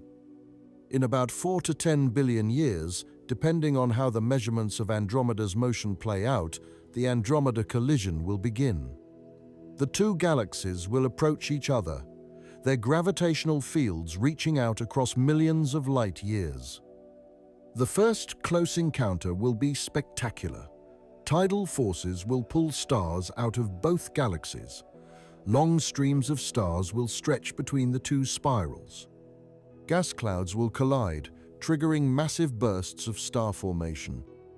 If you could somehow watch this process at a highly accelerated rate, it would look like a slow-motion dance. The two galaxies would approach, pass through each other, separate, and then come back together. Each pass would be a little closer. Each collision would strip away more energy from their orbits. Eventually, after billions of years, the merger would be complete. The spiral structures would be gone, dissolved by the chaos of the collision. The stars would be redistributed into a giant elliptical galaxy. The two central black holes would spiral together and merge, releasing a burst of gravitational waves that would ripple across the universe. And the result would be Milkomeda, a new galaxy, larger than either the Milky Way or Andromeda, but fundamentally different in structure. But even that is not the end of the story. Milkomeda would continue to evolve. It might consume other galaxies in the local group. Star formation would continue for a while, fueled by the gas compressed during the merger, but eventually the gas would be used up. Over tens of billions of years, star formation would slow and eventually stop. The last massive stars would die in supernova explosions. The smaller stars would continue to burn, but no new stars would be born to replace the ones that died. Eventually, trillions of years from now, even the smallest stars would burn out. The galaxy would become a collection of dead stellar remnants. White dwarfs, neutron stars, and black holes, all slowly cooling in the darkness. This is the far future of the Milky Way. Not a sudden catastrophic end, but a slow fade. The lights go out one by one until only darkness remains. But that is trillions of years away. For now, the Milky Way is alive. Stars are being born. Planets are forming. And on at least one of those planets, life has emerged that can look up and appreciate the beauty and wonder of it all. So let's bring it all together. We have talked about 3 major threats to the Milky Way, and we have ranked them based on their likelihood and their potential impact. This is the ultimate existential threat. If it happens, the Milky Way, the universe as we know it, everything would be erased instantly with no warning. But the probability is so incredibly low that it is essentially not worth worrying about. The universe has existed for nearly 14 billion years without vacuum decay occurring, and the physics suggests it will remain stable for far longer than that. It is a fascinating theoretical possibility, a reminder that the universe might not be in its most stable state, but practically speaking, it is not a threat we need to lose sleep over. This is a real, active threat. The supermassive black hole at the center of our galaxy is not dormant. The latest observations from the James Webb Space Telescope and the Event Horizon Telescope show that it is flaring constantly, feeding on gas and dust that drifts too close.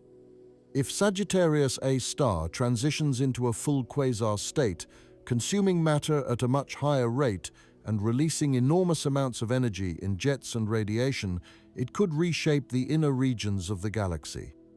Star formation could be suppressed. Regions near the galactic center could be sterilized. We are probably safe out here at 26,000 light-years, but the threat is real and ongoing. The monster at the heart of the Milky Way is awake, and we are living with it. This is the big one, and it is the one with the biggest twist. For decades, we were told that Andromeda would definitely collide with the Milky Way in about 4 to 5 billion years, merging the 2 galaxies into a giant elliptical. But the latest measurements of Andromeda's motion show significant tangential velocity. Andromeda is not heading straight for us. It is approaching at an angle. This introduces real uncertainty. A direct collision is still the most likely outcome, but a grazing encounter is possible. In the most optimistic interpretation, a near miss cannot be ruled out. The exact timeline and nature of the collision are now uncertain. It might happen in 4 billion years, or it might be pushed back to 10 billion years or more. The merger might be violent and fast, or it might be slow and gradual. But one thing is certain. Over long enough timescales, the Milky Way and Andromeda will interact gravitationally. Tidal forces will reshape both galaxies, and eventually they will merge. When that happens, it will be the end of the Milky Way as we know it. The beautiful spiral structure will be destroyed. The stars will be redistributed into a new configuration. It will be a complete transformation. But it will also be beautiful. Galactic collisions are spectacular events. They trigger massive bursts of star formation. They create long tidal tails of stars stretching across millions of light years. They are cosmic dances played out over billions of years. And through it all, individual star systems mostly survive. The stars keep shining, planets keep orbiting. Life, if it exists, continues. So yes, the Milky Way faces threats, but these threats are not catastrophes to be feared. They are part of the natural evolution of galaxies in an ever-changing universe. The Milky Way has survived for 13 billion years. It has grown through mergers, evolved through countless generations of star formation, and adapted to changing conditions. It will continue to evolve, and eventually it will merge with Andromeda to become something new. But right now, in this moment, the Milky Way is here. It is our home. It is the structure that gave birth to the Sun, the Earth, and us. Every atom in your body was forged in a star. The oxygen you breathe, the carbon in your cells, the iron in your blood, all of it came from stellar nucleosynthesis, from stars that lived and died billions of years ago and scattered their material across the galaxy. We are not separate from the Milky Way. We are part of it. We are the galaxy looking at itself, trying to understand its own nature. The threats we have discussed tonight remind us that nothing is permanent. Not stars, not galaxies, not even the universe itself. Everything changes, everything evolves. But that does not make existence meaningless. If anything, it makes it more precious. We exist in this brief window of time, when the Milky Way is a beautiful spiral, when stars are being born, when life can emerge and flourish. Billions of years from now, the galaxy will look completely different. It will have merged with Andromeda. The night sky will be unrecognizable. And eventually, trillions of years in the future, the last stars will burn out and the universe will grow cold and dark. But right now, we are here. We can look up at the night sky and see the Milky Way stretching across the darkness. We can build telescopes and study its structure. We can map its spiral arms, image its central black hole, and predict its future collision with Andromeda. We are living in an incredible time. The tools we have now, the James Webb Space Telescope, the Event Horizon Telescope, the Gaia mission, they are allowing us to see the universe in ways that would have been impossible just a few decades ago. Every year brings new discoveries, new insights into how galaxies form and evolve, new understanding of the threats they face and how they survive. The Milky Way is not a static museum piece. It is a living, evolving system. It has a past, a present, and a future. And we are privileged to be here, in this moment, able to observe it and try to understand it. So the next time you look up at the night sky, remember what you are seeing. That faint band of light stretching across the darkness is not just a pretty sight. It is your home, seen from the inside. It is 400 billion stars, each one a sun, many with their own planets. It is a galaxy that has survived for 13 billion years, that has grown through countless mergers, that faces real threats but continues to evolve. It is a galaxy that contains at least one planet where life emerged and developed the ability to look outward and ask questions about its place in the cosmos. And that is extraordinary. Against all odds, in a universe that is vast and indifferent, we exist. We are here. We are asking questions. We are building telescopes and mapping galaxies and trying to understand the nature of reality. The biggest threats to the Milky Way are real. They are measurable. They are fascinating to study, but they are also reminders that we are part of something much larger than ourselves. We are part of a galaxy that is constantly changing, constantly evolving, facing challenges over timescales that dwarf human history, but that we can now understand and predict. And in understanding these threats, we gain a deeper appreciation for the fragility and resilience of our cosmic home. The Milky Way has weathered 13 billion years of cosmic evolution. It has merged with countless smaller galaxies. It has survived near misses with other large systems. It has regulated itself through cycles of star formation and quiescence. Through it all, conditions remained stable enough in at least one small region for life to emerge, evolve, and eventually develop the capacity to understand its origins. That is not just lucky. It suggests that galaxies, even as they face these dramatic threats, contain pockets of relative stability where complexity can grow. The future of the Milky Way is not one of sudden catastrophe, but of gradual transformation. Whether Sagittarius A star erupts tomorrow or in 1 million years, whether Andromeda arrives in 4 billion years or 10 billion years, whether the vacuum is stable or metastable, the fundamental story remains the same. Galaxies are living, evolving systems. They are born from clouds of primordial gas. They grow through mergers. They form stars and planets and perhaps life. They interact with their neighbors. And eventually, they transform into something new. The Milky Way will not exist forever in its current form, but the stars that make it up, the planets that orbit those stars, the atoms that make up those planets, all of that will persist in some form. Matter is neither created nor destroyed.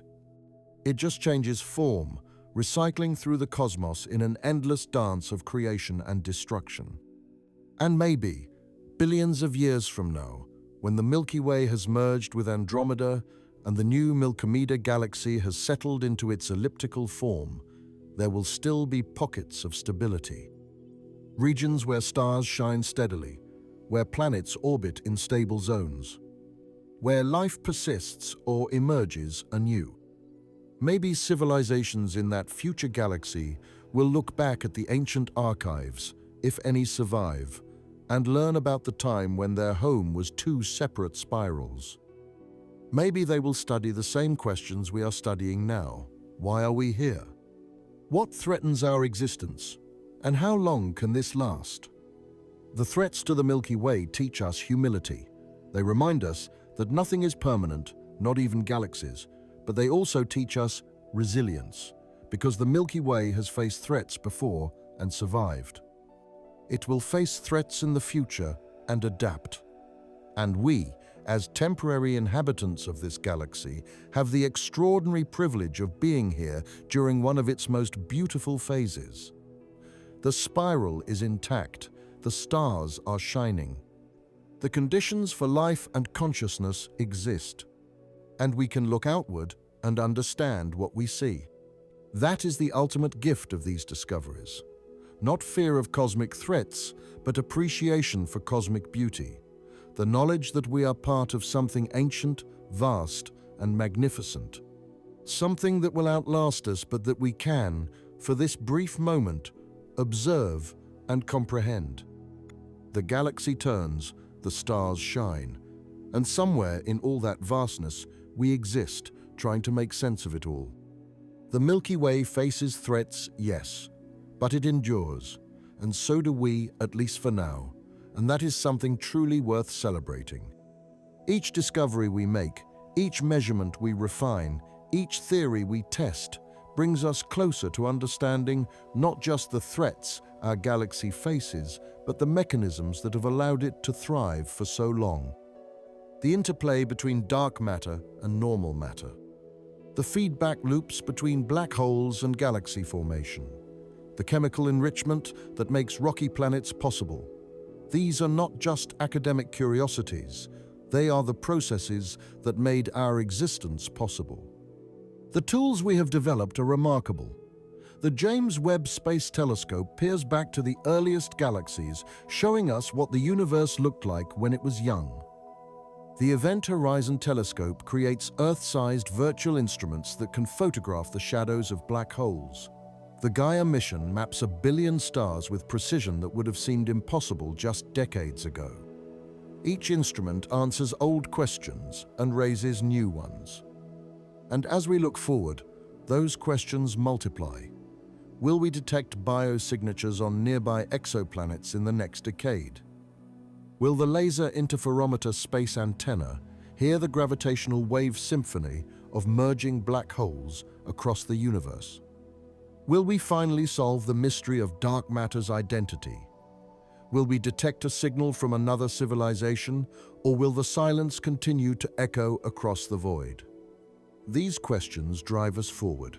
They inspire new generations of astronomers, physicists, and engineers to build better instruments, develop better theories, and peer ever deeper into the cosmos. The threats to the Milky Way are real, but so is our capacity to understand them, to put them in context, and to appreciate the vast tapestry of cosmic evolution that has led to this moment. When you look up at the night sky tonight, you are seeing photons that have traveled for years, decades, or even thousands of years to reach your eyes. You are seeing the Milky Way as it was, not as it is. And in a very real sense, every observation we make of the cosmos is an observation of history, a glimpse into the past that helps us understand the present and predict the future. The galaxy continues its slow rotation, carrying us along at 500,000 miles per hour, while we stand seemingly still on this small rocky world. The black hole at the center continues its patient consumption of nearby matter, occasionally flaring as gas falls past the point of no return. Andromeda continues its approach, drawing ever closer on a trajectory that will, eventually, lead to one of the most spectacular events in our local corner of the universe.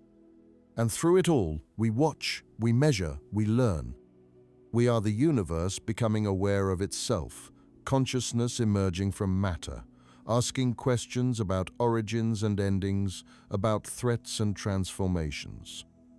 That capacity for wonder, for curiosity, for the desire to understand, that might be the most remarkable thing in the entire cosmos.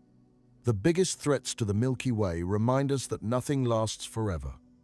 But they also remind us that while we are here, while the conditions exist for us to observe and understand, we have an opportunity and perhaps even a responsibility to learn as much as we can. To map the stars, to image the black holes, to measure the distances, to predict the collisions, to solve the mysteries. Think about what we have learned in just the last century. 100 years ago, we did not even know other galaxies existed. We thought the Milky Way was the entire universe. Now we know it is one galaxy among hundreds of billions, each containing hundreds of billions of stars. We have measured the age of the universe. We have detected gravitational waves. We have photographed black holes. We have found thousands of planets around other stars. The pace of discovery is accelerating. What will we know in another 100 years? What questions that seem unanswerable today will become textbook facts for future generations? What mysteries we have not even thought to ask about yet will become the great challenges of the future? Because billions of years from now, when the Milky Way has transformed into something new, the knowledge we gather today might be all that remains of this particular configuration of matter and energy that we call home. The spiral arms will be gone. The current stellar populations will have aged and died. But the data we collect, the understanding we achieve, that could persist in some form, carried forward by whatever comes next. So we keep building telescopes, we keep asking questions, we keep searching for answers, not because the threats to the Milky Way demand it, but because understanding is its own reward. Because the universe has given us this brief window of stability and consciousness, and we choose to use it to comprehend the cosmos that made us. The Milky Way will outlast us. The spiral will turn long after humanity is gone. But for now, in this moment, we are here. We are watching. We are learning. And that connection between the vast impersonal forces that shape galaxies and the small conscious beings that observe them, that might be the most extraordinary thing of all. We are stardust that learned to think. We are atoms from ancient supernovae arranged in patterns complex enough to contemplate our own origins. We are the Milky Way's way of understanding itself. And for this brief cosmic moment, we have the privilege of looking outward, asking questions, and piecing together the story of our galactic home.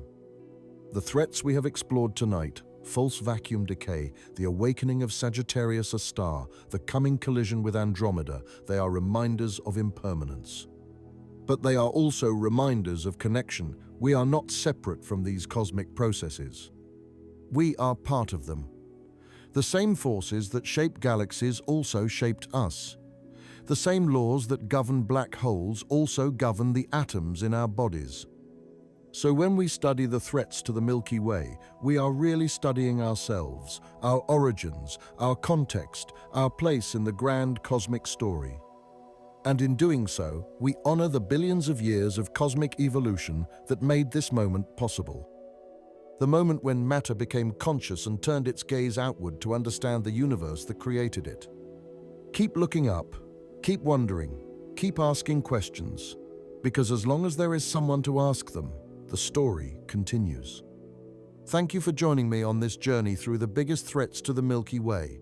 You are not just living in the galaxy, you are made of it.